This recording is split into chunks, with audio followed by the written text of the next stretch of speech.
हाय, मी स्नेहल. पुन्हा एकदा तुमच्या सर्वांचं स्वागत आहे माझ्या यूट्यूब चॅनलवर. तर आज आपण बनवणार आहोत अळूच्या पानाची भाजी. त्याला काही ठिकाणी अळूचं फतफद असंही म्हणतात. अळूचं फतफद बनवण्यासाठी आपण थेट जाऊया किचनकडे.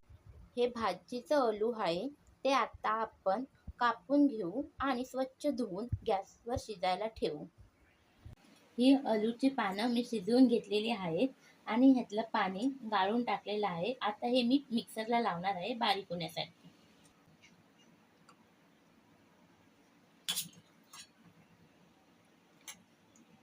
ते मी आता अळूची पानं मिक्सरला लावून बारीक करून घेतलेली आहेत. इथं वाल मी शिजवून घेतलेले आहे चांगले, आणि इथे मसाला, हळद आणि मीठ हे घेतलेलं आहे आणि लसूण 7-8 पाकळ्या त्या घेतलेल्या. आता आपण फोडणीची तयारी करूया. कढई गॅसवर ठेवले. आता त्यात मी तेल टाकते.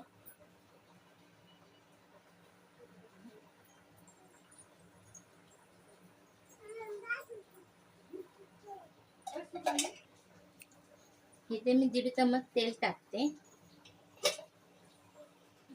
तेल तापेपर्यंत हे आपण मिक्स करून घेऊया.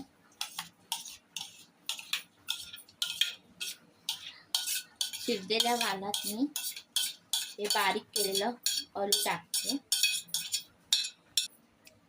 हळद, मीठ, मसाला तो पण टाकते. याला चांगलं मिक्स करून घ्यायचंय.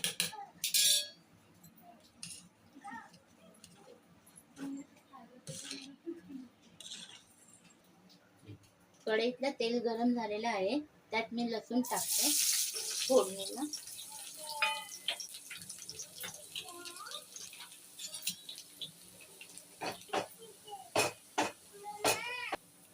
आता मी गॅस बारीक केले आणि हे मिश्रण आपण ह्याच्यामध्ये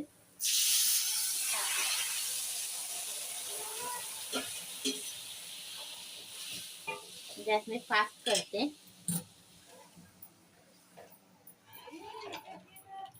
मी 10 मिनिटं याला शिजवून घ्यायचं. अशा प्रकारे आपली अळूची भाजी तयार आहे. आता मी गॅस बंद करते. ह्या आलूच्या भाजीला आमच्या कोकणाकडे अळूचं फतफद म्हणतात. हे आपण भातासोबत, भाकरीसोबत किंवा चपातीसोबत खाऊ शकतो.